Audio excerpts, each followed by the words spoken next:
भी तीर्थ में जाओ तो स्नान जरूर करो। अगर नहीं कर सकते तो वहाँ तीर्थ के जल से अपने ऊपर छींटा मारो। कम से कम जो ये अजी जिसके लिए सब देवी देवता एक रात के लिए यहाँ अवतार लेने के लिए तरसते, तुमको भगवान ने उस धाम में जन्म दिया और तुम उसको छोड़ करके।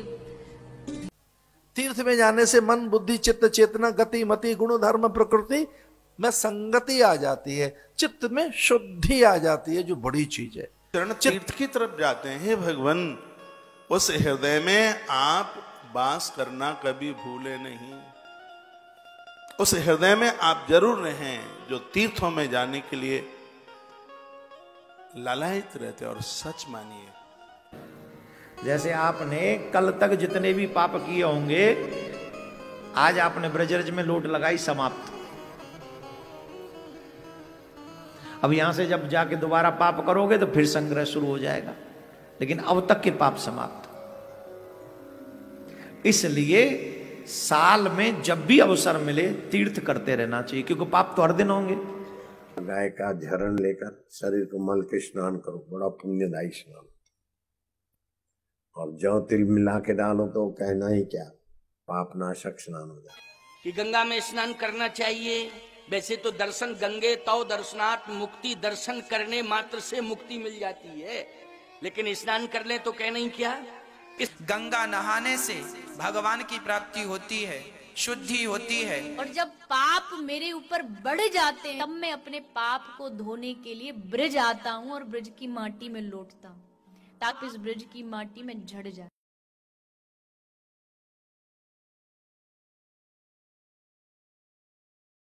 कई अनजान जो बिल्कुल माइनस जिनकी बुद्धि होती है अध्यात्म में, वो कहते हैं कि हम इस बात से चिंतित हैं कि भगवान है कहाँ। भगवान होता तो ये हालत होती लोगों की। जैसे अभी एक दुखद खबर हम सुन रहे हैं कि केदारनाथ और बद्रीनाथ के दर्शनार्थ गए हुए श्रद्धालु इन अज्ञानी आचार्यों, शंकराचार्यों द्वारा भ्रमित किए हुए वहां भगवान खोजने गए थे। और आज खबरों में सुनने को आ रहा है कि 15-20 हजार व्यक्ति मारे जा चुके। फ्लड में बादल फट गया और केदारनाथ के मंदिर का पता नहीं कहाँ गया। एक शिवलिंग खड़ा हो टूंड सा, तो पुण्यात्मा परमात्मा 600 वर्ष पहले आए। उसके बाद उनके द्वारा, उनके ज्ञान से परिचित महापुरुषों ने यही ज्ञान सुनाया और वो कहा करते थे, साधना रूपी हीरे मोतियों की वर्षा कर रहे हैं, आप इनको नहीं उठा रहे हो, ग्रहण नहीं कर रहे हो, और आन उपासना रूपी इन भ्रमित किए हुए आचार्यों और शंकराचार्यों, ऋषियों, महर्षियों, मंडलेश्वरों के द्वारा भ्रमित किए हुए आप बहुमूल्य वस्तु को छोड़कर कंकर पत्थर इकट्ठे कर रहे हो। ये आन उपासना, इन तीर्थों पर जाके मत्था टेकना, वहां दर्शनार्थ जाना, कल्याण की इच्छा करना, ये तो आपकी भूल है, बाल बुद्धि है। परमात्मा कहते हमरा ज्ञान किन्हें ना सुनिया, और ये पर भी लेन जात है दुनिया, पर भी लेन जात है दुनिया, हमरा ज्ञान किन्हें ना सुनिया।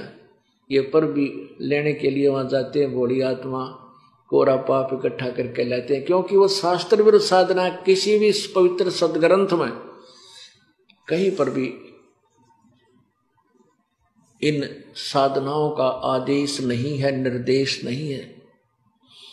कौन सी साधनाओं का? भूत पूजा का, पितृ पूजा का, तीर्थों पर स्नान करने का, व्रत रखने का, या ओम जय जगदीश हरे, इस ओम नमः शिवाय, ओम वासुदेव नमः, राधे राधे श्याम मिला दे, जय कृष्ण जय जय कृष्ण, हरे राम हरे कृष्ण, ये कोई मंत्र नहीं है जो मोक्षदायक हो, क्योंकि पवित्र गीता जी में, पवित्र वेदों में इसका प्रमाण नहीं है। पर आप देखते हो इन भ्रमित किए हुए अज्ञानी ऋषि संतों के द्वारा के फलाने स्थान पर कुंभ का पर्व होगा, वहां पर भी लगेगी, पर भी वो है इनकी 1 घंटा 1.5 घंटा स्नान का समय निर्धारित करते हैं किसी सरोवर, तालाब या दरिया में, कि उसमें जो स्नान कर लेगा उसका बेड़ा पार हो जाएगा। ये कर रखा है ना ऐसा जुल्म। वहां बेड़ा पार नहीं, बेड़ा गर्क होता है। कैसे होता है? एक समय हरिद्वार के अंदर हर की पैड़ियों पर ये पर्व भी लगी थी। कुंभ के पर्व के ऊपर स्नान का समय निर्धारित किया था इन्होंने। वहां पर ये सभी त्रिगुण उपासक, रजगुण ब्रह्मा, सदगुण विष्णु, तमगुण शिव जी के उपासक, ये गिरी, पुरी और नागा, वैष्णो, ये कनपाड़े नाथ और बिना कनपाड़े, ये सारे वहां इकट्ठे हो गए स्नान के लिए। स्नान करने का जब समय आया, वहां क्या होता है, गिरी अलग ग्रुप में, पुरी अपने न्यारे ग्रुप में, नागा अलग से इकट्ठे हो जाते हैं, वैष्णो अलग से इकट्ठे हो जाते हैं। वहां से फिर स्नान करने के लिए चलते हैं अपने अपने मुखिया के पीछे। सबसे पहले नागा चले गए ऊपर भी नहाने के लिए, पर भी लेने मोक्ष प्राप्ति के लिए बेड़ा पार कराने गए थे नागा। सबसे पहले पैर की पैड़ियों पर खड़े हो गए स्नान करने के लिए। पीछे से आगे ये सतगुण विष्णु जी के उपासक वैष्णो साधु आए। उन्होंने कहा, अरे नागाओ, पहले हम स्नान करेंगे, हम सर्वश्रेष्ठ हैं, तुम बाहर आओ, अभी स्नान नहीं करना तुमने।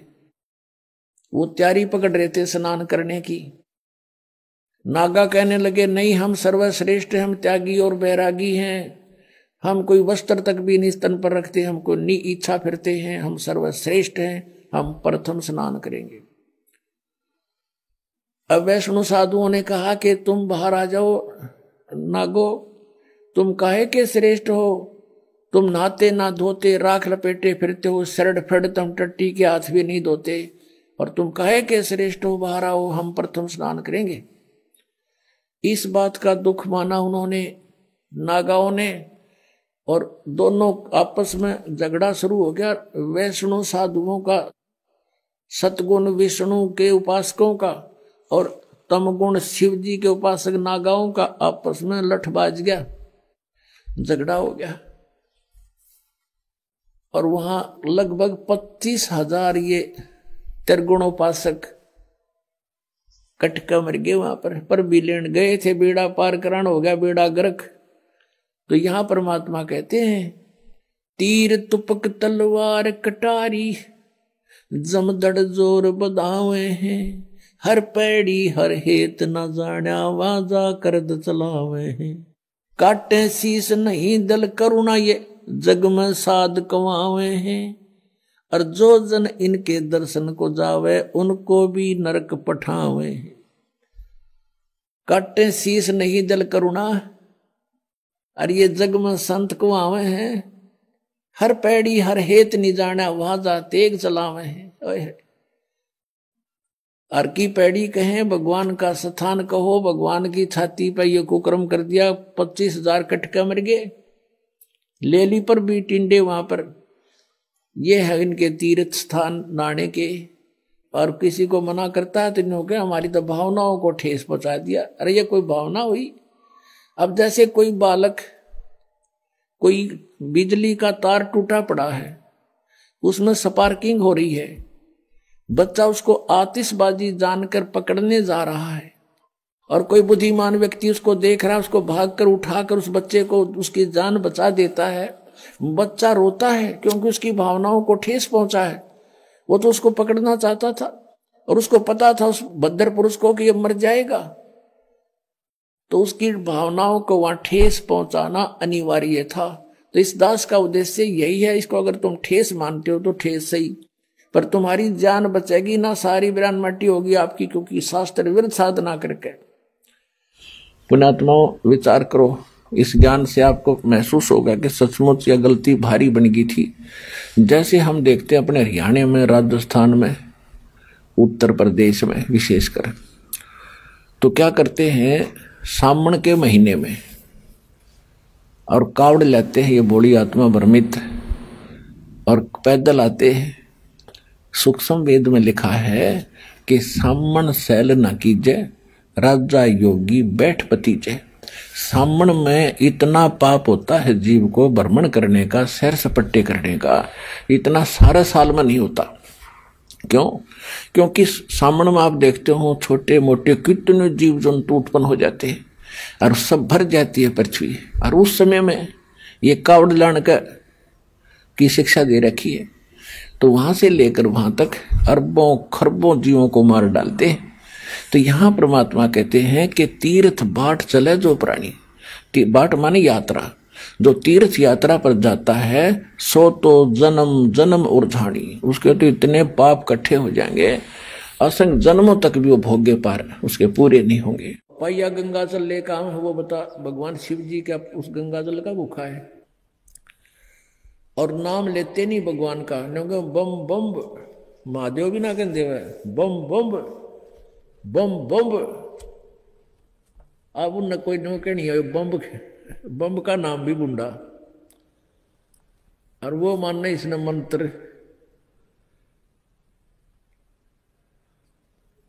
तत्काल में हमारे को सारे ये उल्टे पाठ पढ़वा रखे हैं, और एक दूसरे ने कहेंगे ओ बोले चाल आगे ने, और बेबेर ने कहेंगे बोली चाल आगे, इन नो बेरा तुम के संज्ञा दे रहे हो निकम्यो, आप बोला बन रहे बेबेर बोली बना रहा।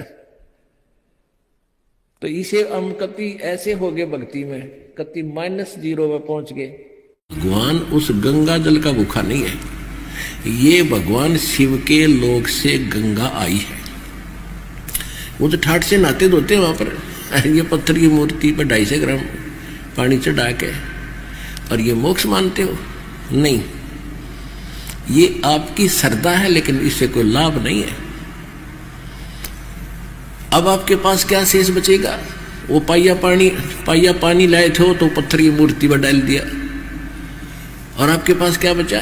वहां से लेकर वहां तक जो पाप इकट्ठे करे पैरों के नीचे जीव मारे, वो आपके बैड अकाउंट में लिखे गए खूब ठोक के, और पुण्य होना ही नहीं, क्योंकि शास्त्र विदिता का मनमाना आचरण है, इसे लाभ होना ही नहीं भक्ति मार्ग का।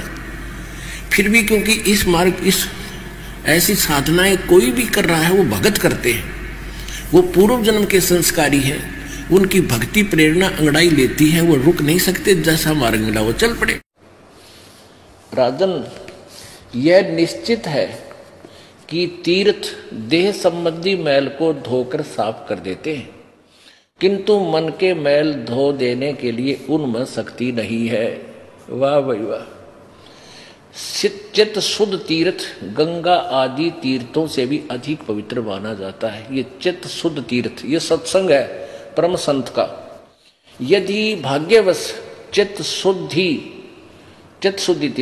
शुद्धि तीर्थ सुलभ हो जाए तो मानसिक मल के धुल जाने में कोई संदेह नहीं। परंतु राजन, इस चित्त शुद्धि तीर्थ को प्राप्त करने के लिए ज्ञानी पुरुषों के सत्संग की विशेष आवश्यकता है। दो ये भी कहो कि मैं झूठ बोल रहा हूं, एक शब्द कहो, प्रमाणित करके बताओ, फिर पता चलेगा।